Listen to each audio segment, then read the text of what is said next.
What's up, everybody? Hey, Patriots, it's me, Brandon. You probably know that. Guys, I gotta say, in 5.5 years, I don't think I've ever been so nervous about doing a live video before. I don't think I've ever been nervous, period, to do a live video before. And I've been sitting, I literally sat here and like reshuffled everything on my desk about 25 times. And then I came up with 1,000 reasons not to hit go live. And then I finally basically just had to like take a deep breath and just hit go live. And so here we are. So, if you feel as you're watching this like my demeanor is a little bit off, well, you're not wrong. Because I don't. It's going to be hard for me to kind of find words. I think because I don't really typically talk that much about personal things. And it's sort of weird because, for over 5 years now, I feel like I've developed a relationship with you and you've developed a relationship with me. And, when I do events around the country, people come up to me all the time and they say, I feel like I know you. I feel like I'm meeting a friend. I feel like I'm meeting a family member.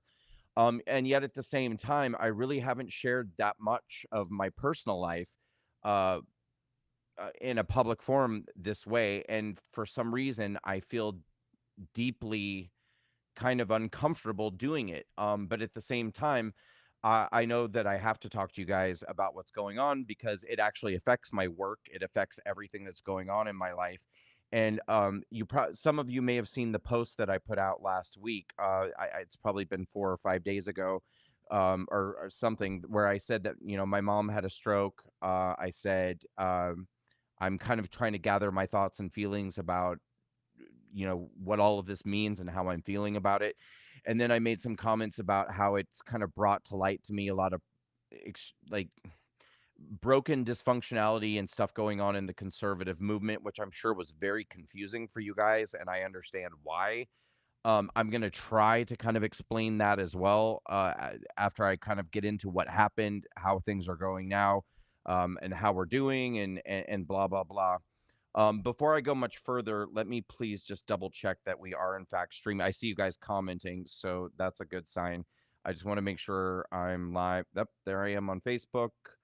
Let's see if I'm on Twitter, which is X, which is I don't know what it. Okay, yep, I seem to be live there as well. All right, that's good enough. Let me just double check YouTube real quick, because if I'm not, I can just get that streaming. Just give me a second, please. All right, and again, for those of you just jumping on here, I already gave my apology, but I'm going to give my apology again. This is probably going to be the least coherent, coherent live video I've ever done in my entire life. Simply because, as I was saying, I don't really typically talk about family stuff or personal stuff, or kind of get into all of that. But tonight, for probably the first time in 5.5 years, I'm going to get into a lot of this stuff tonight. So wow, I already feel emotional and very uncomfortable. So this is going to be probably weird. All right. So the first thing I want to say is that about almost a year and a half ago, I experienced a really big conflict with my parents. Um, and we had a big rift. Had nothing to do with politics, had nothing to do with, my work life, nothing to do with that. It literally was just family stuff, personal stuff, none of which I'm going to get into here. Um, but it was significant. And there's been a big rift between my parents and I for over a year. And to kind of the way that my family functions, and and my family does have a lot of communication problems. We do have a lot of, pretty much any time that there is like, conflict or dysfunction or things like that, it has to do with communication issues. That's just a problem that my family has. It's not really a problem I have. I'm a big talker and communicator, and my whole life is basically about talking and communicating, but I'm just very different than a lot of other people in my family. And so Something transpired about a year and a half ago that caused a big problem between me and my mom and dad. My mom and dad are together. So they're a married couple, have been married, my God, well, we celebrated what, their 50th anniversary at the walkaway, at the Unsilent March, which would have been in October 3rd of 2020. So, anyway, I think they've been together for now 53 years almost. Crazy. Anyway, so this big problem happened, and that's not really usual. I mean, that's how we are, and I'm not the kind of person who likes to let conflict linger and stuff, but it's, we just had a very difficult time working through this situation that happened, and it just went on and on and on. And didn't really see proper resolution, unfortunately, and caused, I think, a lot of hurt and hard feelings. And so I saw my parents uh, I think 2 days before my mom had a stroke, which was exactly a week ago today. She had her stroke last Monday. And so I, s- I saw my parents a couple of days before their stroke on a Saturday. And they actually came to my apartment. I'm very sorry to say it was one of the few times that I saw them over the last year because of this problem. We've spoken on the phone, and we've had some good conversations, or some fairly good conversations. We've had some really bad conversations over the last year, but we haven't seen each other that much. But they did come to my apartment, and part of the reason they came to my apartment was to try to have a conversation, and so we could try to move forward. Um, at points, the conversation that we had went very, very badly. And we were at odds with one another. There was yelling. I definitely said some things that I feel horrible about. And by the time the conversation was over, we basically just agreed to leave it there for the time, and that we would pick back up on this conversation later, because we were having such a hard time, uh, coming to terms with one another about what had happened. Let me just. Can you guys still see me and hear me? Because my computer just went crazy for a second. So before I continue forward, can you throw some comments in the chat and just let me know? Okay. All right. So I'm checking. Someone literally just wrote, "Your parents aren't proud of you?" Question mark. Yes, my parents are very proud of me. Always have been. Literally what I'm not going to get into the personal side of this. I'm just saying there was a conflict which had nothing to do with them being proud of me. Had nothing to do with work. Had nothing. None of that. It was a family thing. It was a personal thing.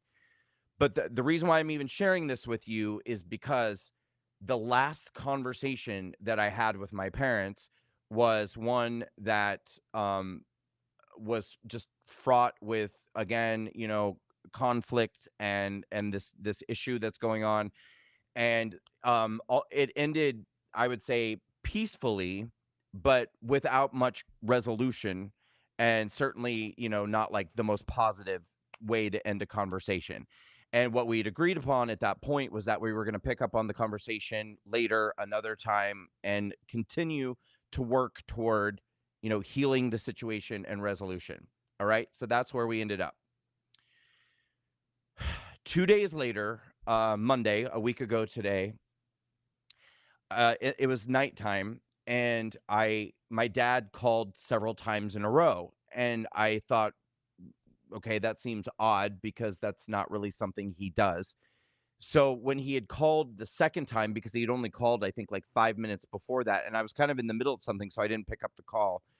But he called right back, and I thought, okay, that seems like something a little bit odd and something going on. So I picked up the phone, and he sounded very distressed. And he said to me, "I'm at the hospital right now. I think I think mom had a stroke." Now, my grandmother, his mom, passed away last year. A lot of you know I was very close with my grandma Margaret, who I used to call my graham cracker. So obviously, I knew he wasn't talking about her. I knew he was talking about my mom. And so I just said, "What do you mean?" And he said, "Well," oh, and by the way, before I continue forward, My mom has given me permission to talk about this. I would not be having I would not be doing this video if she didn't she said, "Go ahead, tell the story. It's fine, whatever." So I fully have my mom's permission to talk about this. So uh he my dad told me that my mom was in the kitchen. She was chopping vegetables. And for anyone who doesn't know, my mom is a really healthy person. She hasn't had a drink. She hasn't had any alcohol in like over 3 years. She exercises pretty much daily. She used to vigorously walk on a treadmill. Now she prefers to bike, so she cycles. And she's very active. She's very, she's got a lot of energy, big personality. So this is not like an unhealthy, meek person who lays around all the time. So she was in the kitchen chopping vegetables, and my dad said that she started to say, "Help me, help me, help me." And he said he looked at her and he thought that she was going to faint. And so he got up and he went to her, and he kind of grabbed a hold of her because I think she was kind of going down. And he said he was able to grab a hold of her, and there was a chair behind them in the kitchen, and he was able to sit down in the chair with her on top of him. So she ended up sitting on his lap. And by the time they had landed in the chair, she apparently was trying to talk, but she wasn't really able to say words, and she was not really making any sense. And then, he said, I think she said she was also trying to say, hold me," something like that. And so he was trying to talk with her and communicate with her, and she was struggling to say any words. And then at some point, I think after a while, she was able to say, "Take me to the bathroom." And he said that he thought that she was going to throw up. So he took her to the bathroom, and I don't know, if she went to the bathroom or she didn't. I have no idea, but she came out of the bathroom, and he said to her, "We have to go to the hospital." And she was able to say to him, "No, I'm going to go to bed." And he said, "No, no, no, we have to take you to the hospital." Now, for anyone who knows my mom, she's extremely stubborn. She's very, very headstrong, and she's very difficult to argue with, because she's just very, very, very stubborn. But my dad said that thankfully she was disoriented and confused, and because of that, he was able to convince her to go to the hospital, because in another circumstance, she probably would have been just extremely argumentative and just gone to bed and shut the door, and probably even locked the door. But he was able to convince her that she needed to get in the car and go to the hospital. So he was able to get her to the hospital quickly, thank God. And just also so you guys know, it was kind of a nice day where they live. And I guess she had tried to convince him to go into town and go golfing, and which he normally would have done. And I have no idea why he didn't. Again, thank God, but he, for whatever reason, made the decision not to go into town golfing, and happened to be there, sitting there right close to her when this all started, because he would have been golfing, and she would have gone to bed and just laid down and never said a word about it. And God only knows if she would have woken up, or if she had woken up and not been able to ever speak again or think again, or God only knows. But bottom line is, he was able to take her to the hospital. And so they took her to the hospital, gave her that shot, which I don't know the name of, which breaks up blood clots. And they were able to get that to her, I'd say, in less than 2 hours. And I think they say that it's like, if you can get somebody help within 4 hours, that's crucial. And the sooner, the better. And for anybody watching, please take note of what I'm saying, because I didn't know any of this until this happened to my family, to my mom. But if you think someone is having a stroke, or if you're having a stroke and you're able to think clearly, or get help immediately. It doesn't even matter if you think you're fine and you have a moment and then you come back. You immediately have to go to the hospital and you have to get help. It does not matter if you think you've recovered from it. It doesn't matter if you think you feel okay. You have to go to the hospital immediately, because if they're able to treat you within a few hours, you can pretty much eliminate the possibility of having side effects, as much as humanly possible. Um, if you don't go get help, you can continue to have more strokes, or the stroke that you had can actually debilitate you in a way that you cannot recover from. So you must, if you're out there, if you're with somebody, you think they're having a stroke, take them to the hospital. No matter what they say, no matter what they do, just take them. If you're having a stroke and you're able to think clearly, call 911. Boom, immediately. Don't even question, just do it, get help. And so thank God my dad took my mom in. They got her help really quickly, gave her the shot. But she was still very much struggling with her speech, and she was struggling to understand where she was or what was happening or why it was happening. And they made the decision to fly her by helicopter to Omaha, Nebraska, which was like the next nearest big city. My parents live about 3.5 hour drive from Omaha, Nebraska. I happen to right now, that's where I'm living right now, in Omaha, Nebraska. So my dad called me, he filled me in on what was going on, and he said they're going to put her in a helicopter soon. They're going to fly her to Omaha. Um, are you able to go? And I said, of course I'm able to go. And so I knew that I had about an hour and a half, because that's how long the helicopter ride was going to take.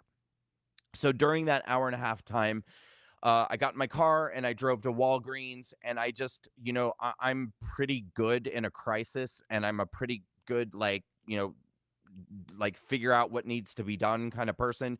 So I started thinking, I was like, well, I know my mom wears contacts, so I need to get her a contact case and saline solution. And, she's probably going to be in the hospital for days, maybe God only knows how long. So she's going to need lotion, and she's going to need chapstick, and she's going to need toothbrush, and she's going to need toothpaste. And so I went to Walgreens, and I was just getting all of these things. And while I was there, I just kept thinking to myself about how the the relationship with my parents and I have been for the last year and a half. And I was thinking about, the last conversation that I had with them, and I kept thinking to myself, oh my God, I can't believe that this is going to be the last conversation that I ever have with my mom, because I didn't know if, she was going to get off the helicopter and they were going to say she died, on the flight there. I didn't know if she would get off the helicopter and they would say that, she's never going to be able to speak again, or she's never going to be able to move again, or she's never going to be able to think again. And um, I cannot even put into words,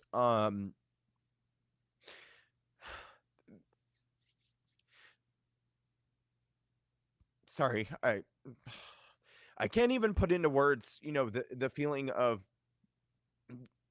just, I don't know, remorse, regret, like that um that the situation that had taken place between us had been allowed to kind of get to this point, and the amount of time that this had gone, the the amount of time that this had gone on. And oh God. And so I just thought to myself, please, please, please, let there be another chance for me to talk to her, because the I don't want to leave this planet, or for her to leave this planet, with that being the last thing that ever transpired between the two of us. And so I went to the store and I bought, all of these supplies that I thought that she would need. And then I went to the hospital. And so I got to the emergency room. By the time I got to the emergency room, she had basically just landed, and they took her immediately into emergency care, and in there for testing. At that time, my brother had arrived, and so I was sitting, basically in the waiting room with my brother, and we were just kind of talking about, the possibilities of what might happen and kind of what this all means, and and then thankfully it didn't take that long. I would estimate maybe 20 minutes. It felt very fast. Somebody came out and said, you can come back and see her. And I was like, wow, great, amazing. And so we got back to the emergency room where she was, and she was just laying there, and she was chit-chatting with the doctors, and she looked good and she sounded good, and she looked a little stimulated, as one might be if they had just experienced something and they were probably in shock, and she seemed quite kind of stimulated about it. Um and I just, went in and I just said, "How are you?" And she was kind of laughing, and she said something like, "Well, I guess this is one way to get attention," or something, and I said, "Yeah, little dramatic. Next time you need attention, maybe let's try some dial it back a little bit." But so we just kind of we talked, and immediately while we were in there, she seemed totally normal. She wasn't like slurring her speech. There was no paralysis. She was able to communicate very normally. Her spirits were actually, she seemed very upbeat. She was laughing. The only sign that something was off or a little bit wrong or seemed a little bit wrong was the fact that she kept repeating the details of her day. Um, because she kept saying, like, "I don't understand how this happened. I don't understand how this happened. I got up this morning." She I can't believe I can't remember because she said it about 25 times, but she said, "I got up this morning." She said something about it was a beautiful day, so I went out on the deck and I was reading my book. And she said, "Then I went inside and I I biked 16 miles." I'm laughing because she kept saying that. Anyone, like, she told the nurses, the doctor, she like 45 times, "I biked 16 miles. I don't know why this happened. I just biked 16 miles." And so she kept saying that she biked 16 miles, and then she said, and then I went in the kitchen and I was fixing dinner, and and so she just kept repeating that. And then we would talk about something else and have a very normal conversation, and then just kind of, out of nowhere she would go, "Now, why is this happening? Why is this happening again?" And we would have to say, "Well, mom, we think you had a stroke." And and every time we would tell her she had a stroke, her eyes would bug out and she'd go, "Oh, well, that's all I need." And she would just keep saying that over and over again. Then we would have another conversation and she would go, "No, no, why is this happening?" And we would say, "Well, we, we think you had a stroke." And she would go, "Well, that's all I need." So she would just kind of keep repeating that over and over again, which was actually very funny. Um, so during that time that we were in the ER, I was able to hold her hand. I was able to stroke her hair. I was able to just, kind of tell her, it's going to be okay. Everything's going to be okay. But she was doing very well. She didn't seem to be very scared. She did seem a little anxious and stimulated, and all these things. But she didn't seem like, scared to death or horrified or anything like that. From there, she was in there for, I don't know, probably an hour, hour and a half, something like that, and then they moved her up to, I think, an ICU room, I believe. So we took her upstairs, got her situated in her ICU room. My dad, she was doing so well that we encouraged my dad not to come because he was not able to get into, there's not those helicopters are tiny, and he would have to drive 3.5 hours, and at this point it was, like 1 or 2 in the morning. So we just said, get some sleep, get on the road in the morning, she's going to be fine. It's obviously, and during that first night, they check on her every like 15 minutes. So she gets, no sleep whatsoever. They come in, they, take the vitals, make her do the different tests, check her function, check her eyes. Um, so I went back home. got a little sleep. I was a wreck, like emotionally, I was a wreck. I didn't cry. Actually, this is the first time I cried tonight during this video. I haven't cried once since this happened. Um, but I just swirling around in my brain, just all the possibilities of what could have happened and what still might happen because, they say like the first 24 or 48 hours are very critical. Things could change. So I was quite nervous that first night, but I went to bed, woke up in the morning. First thing I did, obviously called my dad. I think my dad was on the way, and so I just got dressed quickly and drove back over to the hospital. Um, Saw her then the next morning, and she was even better than the night before. She was still repeating some things and still kind of, but it's really not that surprising. First of all, it had been less than 24 hours since she had a stroke, and second of all, she didn't get any sleep.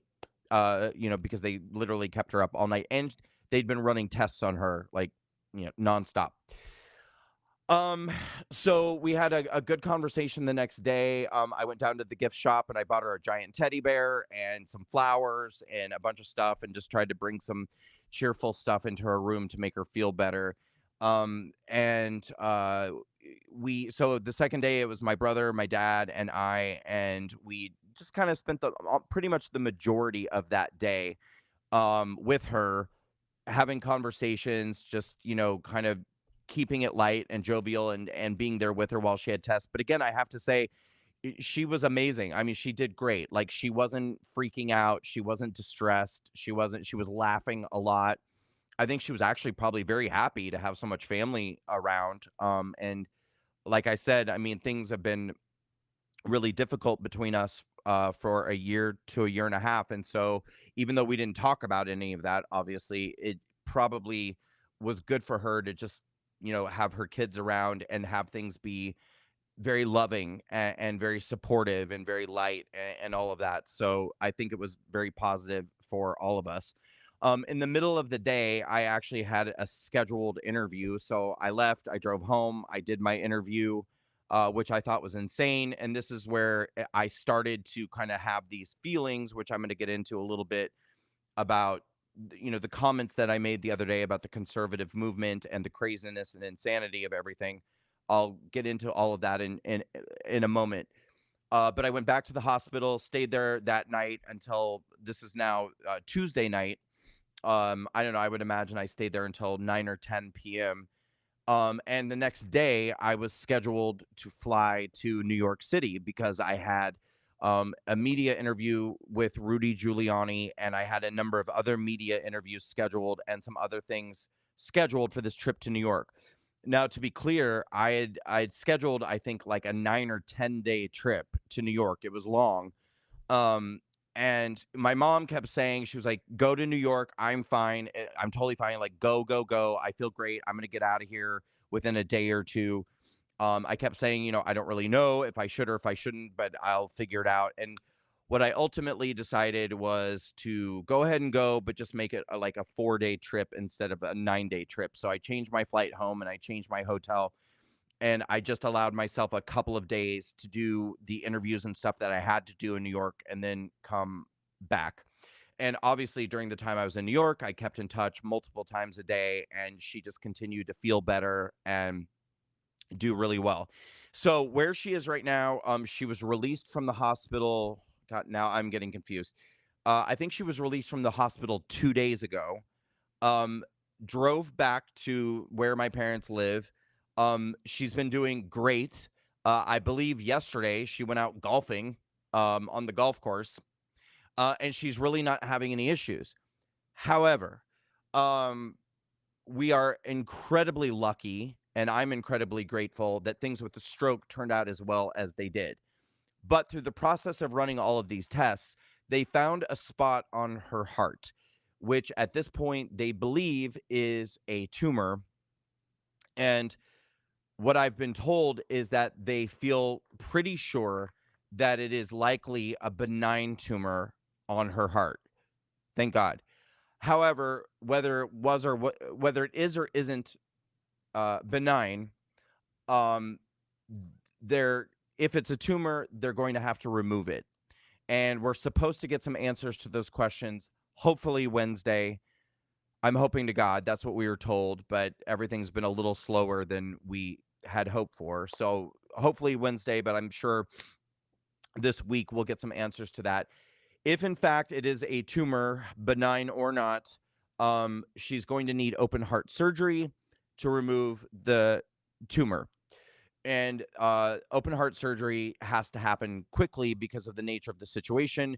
So right now we're preparing ourselves for the very real possibility that within the next 2 weeks she's going to require open heart surgery. And so obviously that scares me to a certain degree. And then should the surgery go well, which it should, I think it's very routine these days, and I think that people do very well with open heart surgery.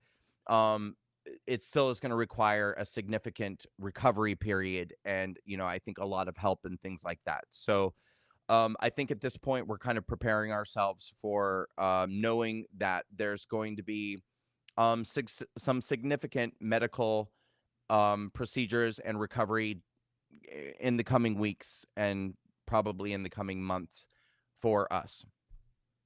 Okay.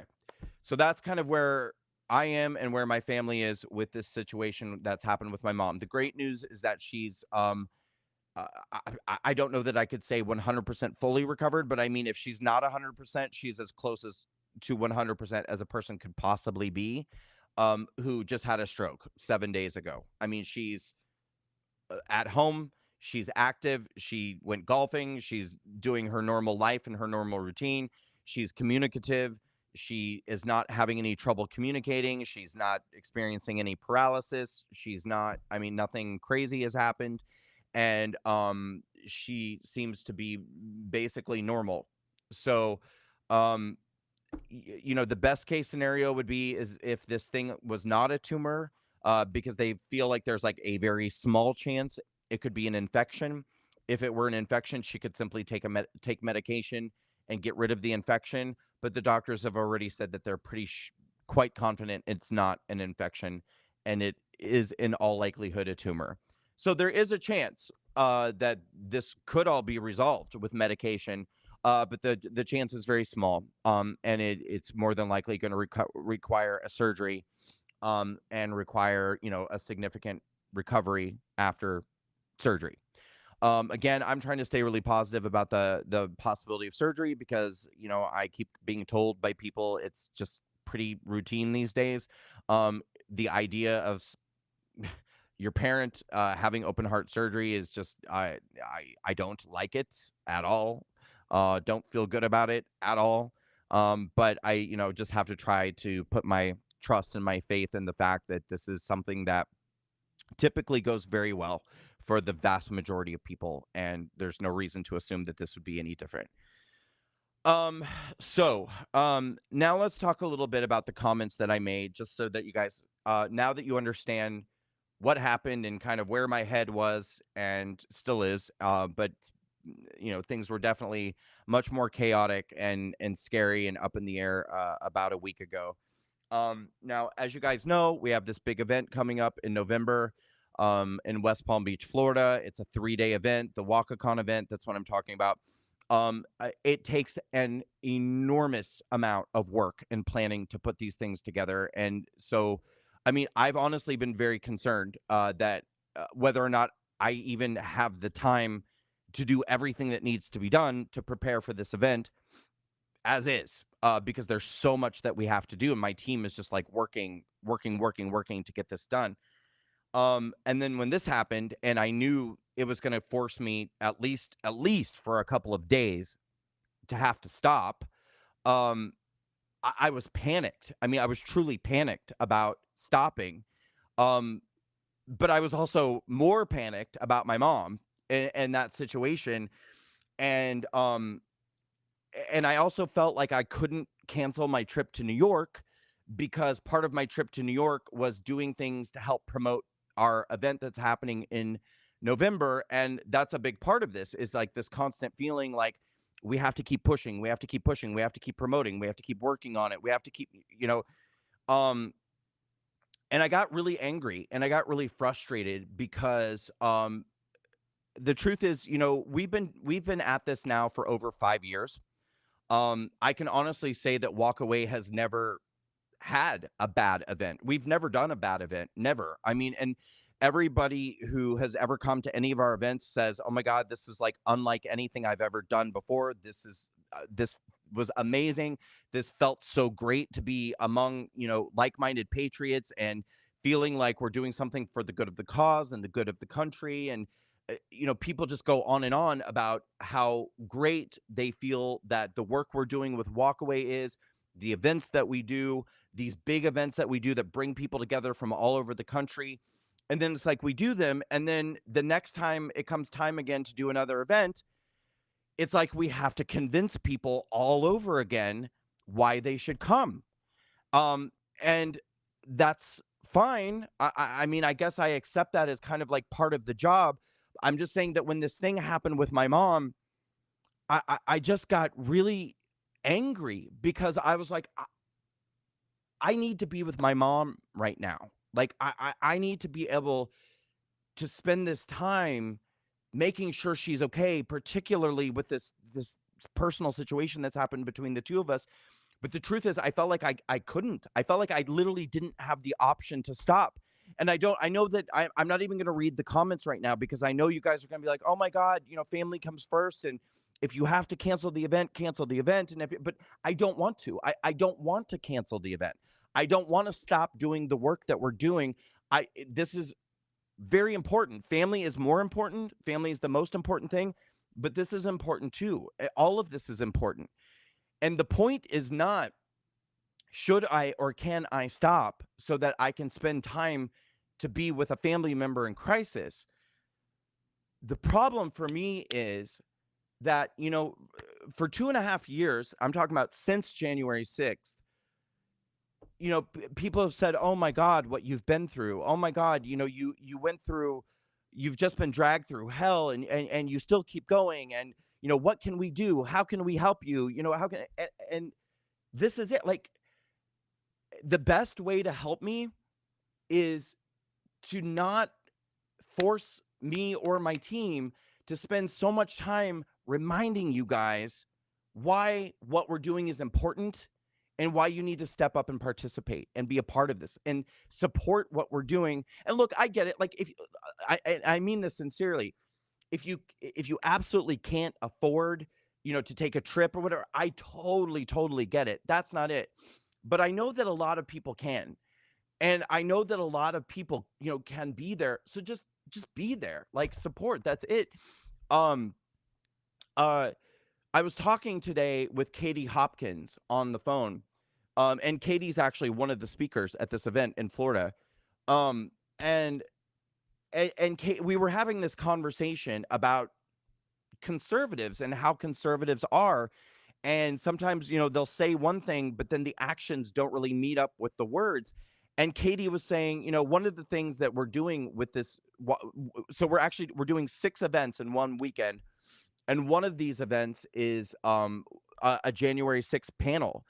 Because you guys have been saying like we can't get the truth about January 6th, we can't get the information, and also we want, how can we support the J6ers? What can we do to help support J6ers? And so one of the things we're doing is that I am flying in people who have been through the January 6th experience. We're putting them on a panel. We're charging nothing at all to participate in this event.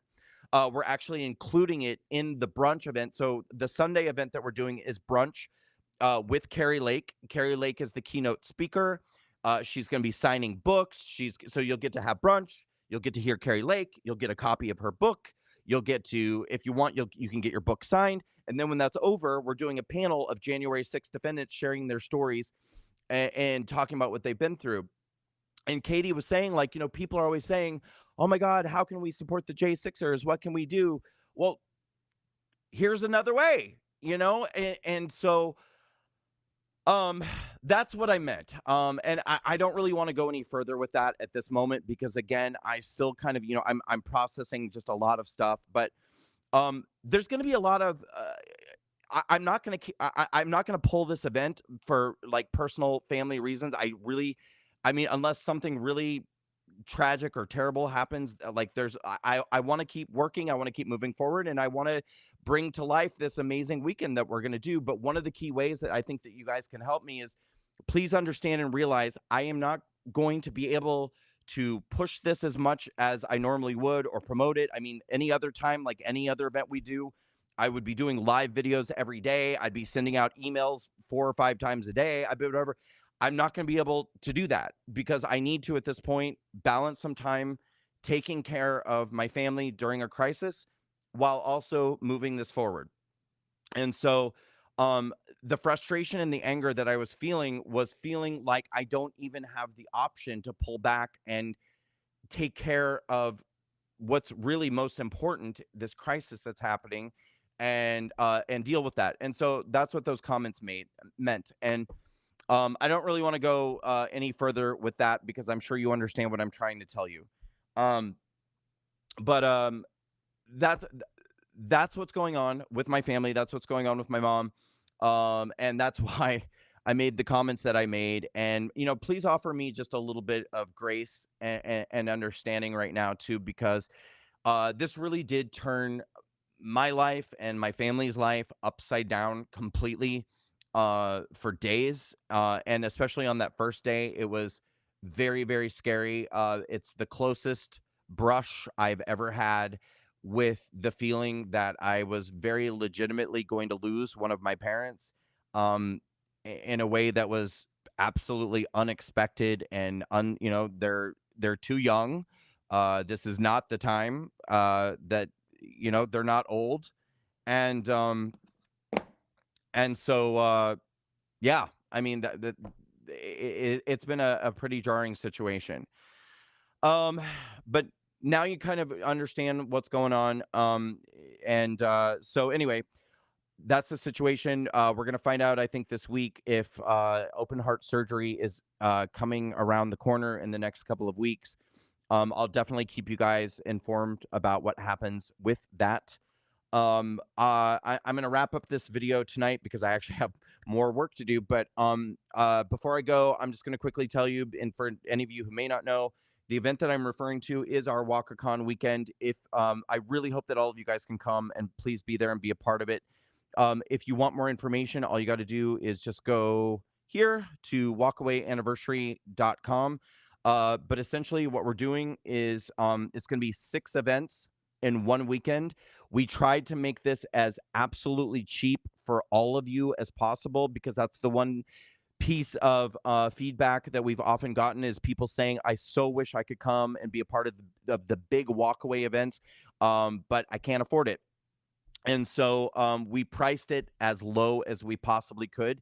It's 6 events in one weekend. If you want a weekend pass to go to every event, it's $200. And $200 includes the price of brunch. It includes a copy of Carrie Lake's book. And it includes the entrance to our big Friday night event. Here, I'll show you guys just so you know what I'm talking about. So the Friday night event, you'll get to see all of these speakers. You'll get to see Lara Trump, Matt Schlapp, David Harris Jr., Tudor Dixon, Shamika Michelle, Misha Maynard, Dan Ball, Alex Stein, Katie Hopkins, Dr. Gina Loudon, Gothics, Mike Harlow, Dr. Simone Gold. And then we have lots of comedians there on the bottom. And I'll be there too. There's also that. So we also offer a VIP weekend pass, which is $500. And with that, you get to have a cocktail and hors d'oeuvre reception. You'll get to meet all the speakers, take pictures with people. You'll have preferred seating, and you'll have preferred seating at all of the events, which includes this big Friday night event. It also includes Saturday. We're doing our outdoor rally during the day. That's the Saturday Patriot Rally. Obviously, that's free for anyone to attend. Anyone's welcome to come to the Patriot Rally. Saturday night, we're doing a fun event, which is a comedy roast. It's called Disorderly Conduct, the roast of Brandon Straka. I'm being roasted by conservative comedians like Alex Stein, Josh Denny, Sean Farish. uh, the Babylon Bees, Adam Yenser, and then we also have just really fun personalities like Katie Hopkins, David Harris Jr., Julie Kelly, and the most amazing independent journalist covering January 6th, Julie Kelly. We have Shamika Michelle, Dr. Simone Gold. They're all going to participate in the roast event. Sunday, we have a Toast to Walkaway brunch with Carrie Lake. She's our keynote speaker. You'll get a copy of her book. If you get the VIP option, you'll get to take pictures with Carrie and get a signed copy of her book. And then after the Carrie Lake brunch, we're closing the whole weekend out with the true stories of January 6th. You'll get to hear from Derek Evans, Dr. Simone Gold. You'll get to hear from Jerry Perna, who tragically lost her nephew who committed suicide after being bullied to death by the Department of Justice. And by video, John Strand, who ended up getting a nearly 3-year prison sentence for walking inside of the Capitol. He was actually escorting Dr. Simone Gold as a bodyguard. He was sentenced to a nearly 3-year prison sentence, and we'll get to hear from him via video. And that will close out the weekend. So it's literally 6 events in one weekend. The general admission pass is $200.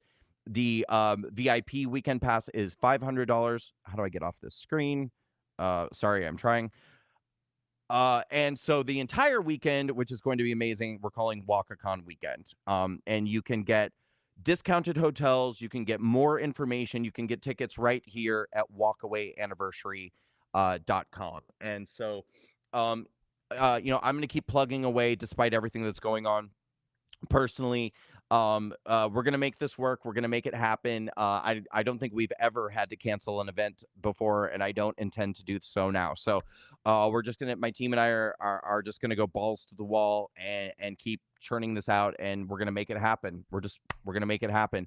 So the biggest favor you can do me is if you're planning to come, that's it. Just come. You go to walkawayanniversary.com, get your discounted hotels, get your tickets, get your flights, come out and join us. If you're in Florida, just make the drive, come see us. But I want to see each and every one of you there if you're able to come, walkawayanniversary.com. Thank you so much for listening to what I had to say tonight. I really appreciate you hearing me out. This wasn't like a super comfortable conversation for me to have.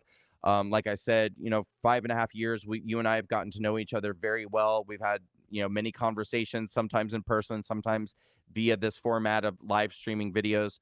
But I don't think I've ever had such a personal conversation with the public before. But this is just wanted to tell you guys this is what's going on. This is what happened. Yeah, I'm sorry. I'm trying to kind of catch up on the comments now and what you guys are saying. So, I'm going to continue to go live with you. I'll go live with you a couple more times later this week. I think that was kind of a lot for me to get out. So I think I'm going to kind of take a breath, get a drink of water. I've got to shoot another video right now that we have to get edited and get that out. We're promoting WalkaCon. But I really sincerely love all of you very, very much. And it's been incredible taking this journey with all of you for the last 5.5 years. Thank you for standing by me through good and through bad, through ugly and the beautiful, and through thick and through thin. This has definitely been a very, very difficult time. And the last few years have not been a hell of a lot of fun. But I see it as peaks and valleys, ups and downs. This is sort of how it is. During the first 2.5 years when Trump was in office and the country was doing great and everyone was feeling good, it was a lot of fun traveling around the country doing walkaway events. The last 2.5 years have obviously been a lot more brutal and a lot more rough. We have a corrupt and weaponized Department of Justice that is going out of their way to hurt people and harm people. But, if there's a message that I can send people, it's that no matter what they do to me, I'm going to continue to fight and move forward. And I just want all of you to fight and move forward alongside me, be behind me, be with me, and support me. And one way that you can support is come to this amazing weekend of patriotism, inspiration, fellowship, education, and we're going to prepare for victory in 2024. So come to Florida. Come to West Palm Beach, November 10th through the 12th. You can go to walkawayanniversary.com for tickets, discounted hotels, and more information. If you're able to make the trip, do everything you can. If you're going to take a trip this year, make this the trip that you take. Come and support Walkaway. Come and support the J6ers. Come in and support, those of us in grassroots who are fighting our asses off against a system that's doing everything they can to try to destroy us. Um, you ask how you can support. That's one way that you can support. Show up. Come be a part of it. Okay? Do what you can. Love you, Patriots. Thanks for hanging in there. Thanks for listening to me. Hopefully I didn't sound like a crazy lunatic. Hopefully that all made sense to you. And if it didn't, and I did sound like a crazy lunatic, just offer me some grace and just cut me a little slack. It's been a lot. It's been a lot to grapple with, but we're gonna be all right. All right, love you, Patriots. I'm gonna jump off here. Have a wonderful night. I'm gonna get back to work, but you'll be hearing from me soon. Have a great night. I love you all very, very much. Let's all hang in there. The best days are still to come. So have a great night. Love you, Patriots. Bye bye.